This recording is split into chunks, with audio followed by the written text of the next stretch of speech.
So welcome back to another episode, and yes, it's one of those episodes, games I hate. Now, a lot of people just think, oh my god, this guy loves every single video game, and I absolutely do not at all. There's a lot of games I've hated over the years. You know, in the first episode I ever did of games I hate, I talked about Dynamite Ducks and Double Dungeons, the game that's holding up my shelf there. And those games have become, I've become a little bit well known for hating those games. In fact, when I went to a convention down in Phoenix, Arizona, some guy came up to me and he was wearing a Dynamite Duck shirt that he made himself. It was totally extraordinary. So I thought I'd spend today and talk about some of the games that I played when I was younger and I really tried to like, but I just couldn't no matter what. So guys, is there any games that you absolutely hate, almost in a funny way? They've almost become humorous, and a lot of these games that I hate, in some ways I do like still. You know, even Dynamite Ducks, I hate it, but secretly I kind of like it. And any games like that for you guys, please leave a comment down below. Now, the first game I'm gonna show is Thunderblade on the Genesis, and also was on the Mega Drive, obviously. This was an arcade game. The arcade game was fantastic. And I've never played the actual arcade game. I've only ever seen footage of it, and it looks fantastic. It looks smooth and fun and entertaining. And Super Thunderblade was none of that for me. It was none of that, unfortunately. It was one of the very first Genesis games I ever picked up, and I was like so excited about it. Remember, for anybody back then, you know, you'd be reading about all the games. Super Thunderblade was there. It was like, oh, everybody wanted to get that game. It looked fantastic. You controlled like a Blue Thunder style helicopter going through a city, blowing up tanks, and all that kinds of stuff overhead and first person. So I loaded this game up, and all I can say, I'm even getting frustrated thinking about it right now, is that I tried so hard to enjoy this game and get as much out of it as possible. In the same vein as Dynamite Ducks, this game, it cost me a little bit of money to pick up. And as a kid, I didn't have a lot of money. So games were really important to try to get my money's worth out of, to try to squeeze some fun out of. And I really honestly wish that there was online, in a sense of the way, to hear that, this game is not a great arcade port. It's a competent arcade port, but not a great one. I'm going to get into why. A lot of this game is quite literally, it's a first-person helicopter shooter. You're flying through the city. It's like Space Harrier. It's kind of 3D. It's trying to be 3D, but it's not 3D. It's very poppy.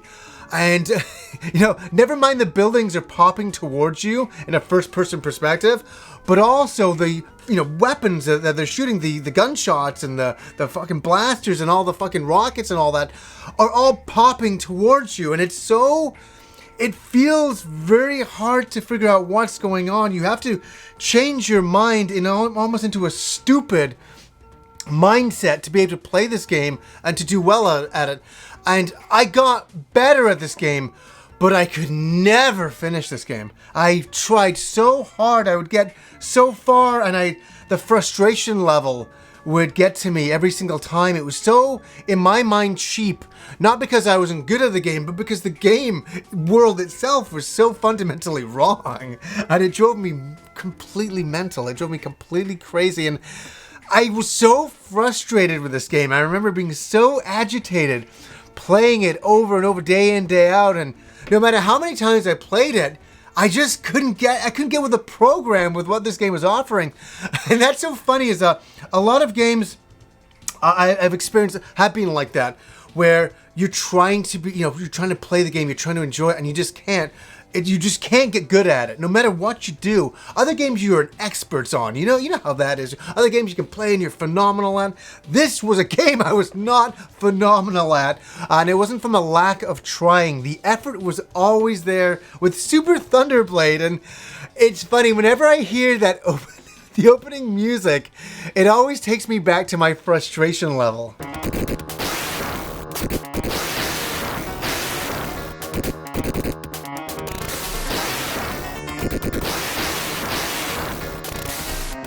Definitely one for the memory banks, one from 1989 when I was a younger guy, and I'll never forget Super Thunderblade for the rest of my life. Now, I mentioned this this game in a new Game Stuff episode, and that is Ultraman on the Super Nintendo. This was an early launch game on the Super Nintendo, and some friends of mine had stolen this from a like a Save-On Foods Safeway type of place that was selling video games, and they had accidentally left the game in the box, and my friends took it, and it eventually came my way.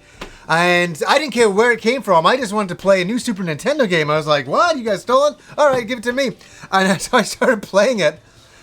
I hated this game. What was so frustrating is the Super Nintendo graphics were so beautiful. You know, when you were playing UN Squadron in the beginning and all those early, launch games were unbelievable. And the graphics were there with this game. It was Ultraman, this great Japanese superhero. I was so stoked. But the gameplay is so simplistic. It's almost like you have a few attacks and you just do them over and over, and the battles last forever. Forever. And I just tried to like it so very much. I like the graphics, but the gameplay, as I say, was so dumbed down, so simplistic, and I could never squeeze any enjoyment out of it. I think there was a moment when I was playing it. I think the moment lasted for like 1.5 seconds in my mind. I was like, yes, I kind of know I hate this game. But I tried it. Ultraman is another early launch game that I still remember to this day. And I was able to pick up a copy a while ago. And look at this on there. I guess it was in a value bin for $2. And 98 cents, and I still think that's too much for this game. Also, another game I brought up early in the history of the show, I think it was like Video Game Memories. I talked about going to San Francisco with my parents, and I picked up three classic games. One of them was Double Dungeons on the TurboGrafx, and that game was the worst thing I ever played. I thought it was going to be like Phantasy Star, but it wasn't. That's all I can say about that one. The other game was Final Fantasy I, a game that I didn't have high expectations for. I thought, oh, cool, an RPG on the regular Nintendo, and I started playing it, and I'm like, this game is incredible. And that's an important one to the story, that these other two games, Double Dungeons and the game I'm going to bring up, were next generation systems. But they weren't as good as Final Fantasy. Final Fantasy was such a great, robust experience of a game. And Double Dungeons wasn't. And neither was Buddakan. Yes, I'm bringing up Buddakan again because this game is a tortured memory from my past, and one I would like to talk about in the here and now of the show. And I mentioned it, I think 6-7 years ago before, and this game needs another revisit of how much I absolutely disliked it greatly. And I remember seeing this game and thinking, oh wow, this is going to be an incredible fighting game on the Genesis. This is going to change my life. And they talked about how you could train with different weapons and different skills, and you'd be in a dojo all day. And I was like, I'm going to be in that dojo all day, and I'm going to be training like a champ. I'm going to get super great at this game and beat every stupid kid in my neighborhood, and I'll be known as the Buddakan champion. Well, I was known as something, I think, after that, the Buddakan loser, because I swear to God, this game was just the epitome of absolute expectations and trash delivered in one great package as this. And I want to bring out the cartridge here. Look at this cartridge. This was always so interesting to me, the cartridge that had this little yellow tab on it, and for some stupid reason I thought that meant that the game was going to be better. No, that's not the case. It should have been this game is being labeled as being absolute garbage. That's what it should have been said, absolute garbage label on the side. My God. I tried every single day to learn every single weapon. I tried every single thing I knew as a human being playing this game to become good at it.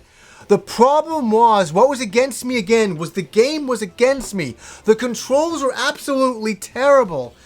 I remember looking at the instruction manual, how I was supposed to pull off certain moves, and I was like, okay, and I kept doing them, and it wasn't happening. I would practice the same move for like an hour, and it wouldn't happen. Then all of a sudden, I'd do something else, the move would show up.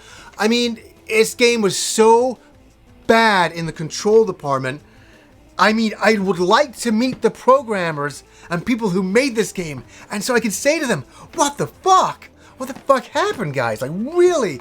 And I'm sure they'd say, well, we didn't have enough time. It was a disaster from the beginning. This would be what they would say, for sure. The graphics were there. The graphics look good. This is what sold me when I was in San Francisco looking at the back of it, because I'd saved up all this money for a few games, Double Dungeons and Buddakan. I was like, yes, I will be the winner. And I looked at the backs and I was like, I thought I was going to be the winner when I went home. And I was going to have this really great summer playing video games, because that's all I wanted to do. And that's all I still want to do. But it didn't happen.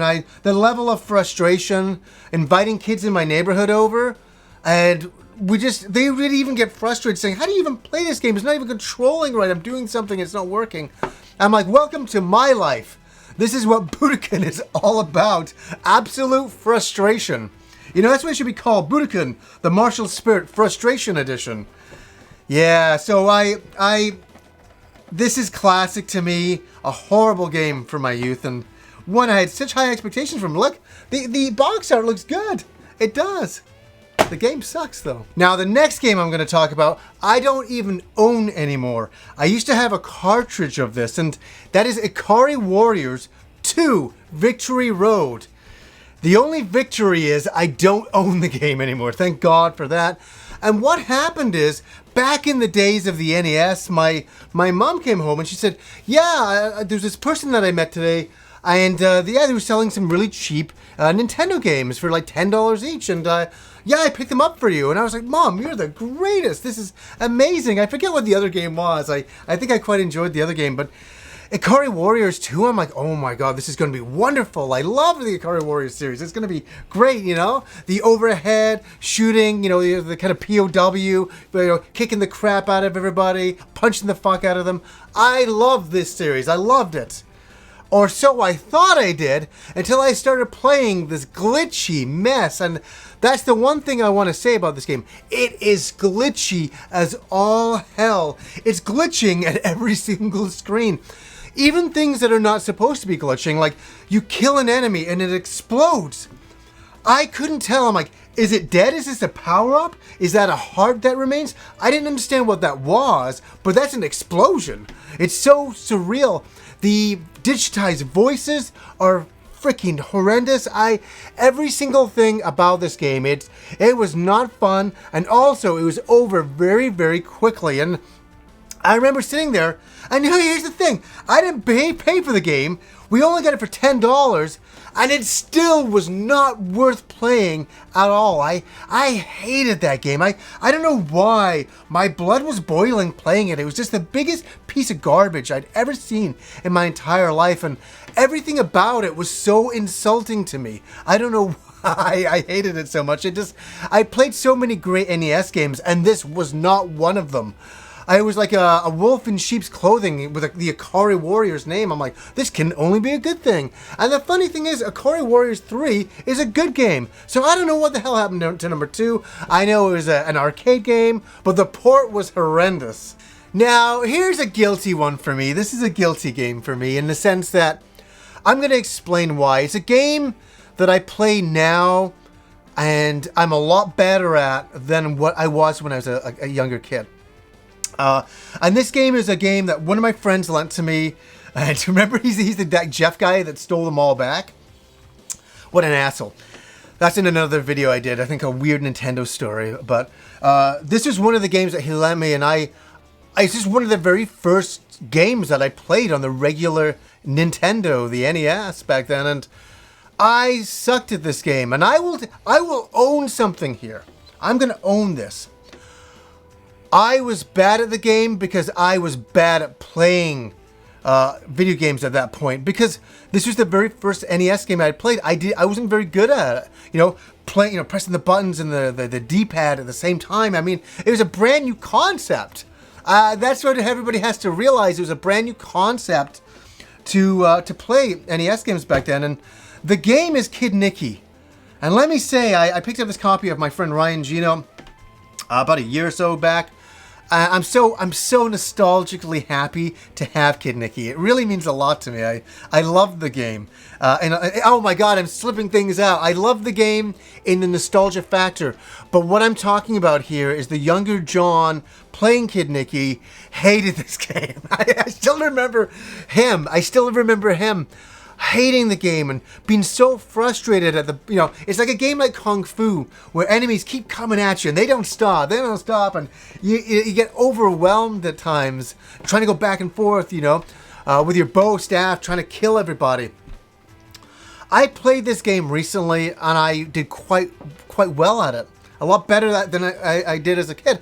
And I realized that, that young John was frustrated because he hadn't played a lot of NES games. This was like the first few. So, of course he's going to get frustrated by it. But this is one that I'm going to own, is that's because of my skill level then, and not because of the game. And this is a guilty game for me. It really is. When I was looking at games to bring up, I'm like, I have to bring up Kid Nicky because it was the one that really resonated to me. It came up to me. It's like, that was the game that frustrated me. But when I was capturing footage and things, I'm like, this is not such a bad game. In fact, this is a great game. And it's a game I really, really like. So lessons learned from the past of frustration. So I think we can take away, in a sense of the ways, that any game that you hated, sometimes go back and give it another shot. Over the time, you can change your opinion big time. And as skill levels change, that changes as well. Your whole thought process on it changes. And I like Kid Nicky now. So I've come up with a positive in all the games that I hate today. But fuck you, Buddakan. Screw you, Ultraman. And Super Thunderblade, go fuck yourself. Absolutely. So anyways, guys, until next time.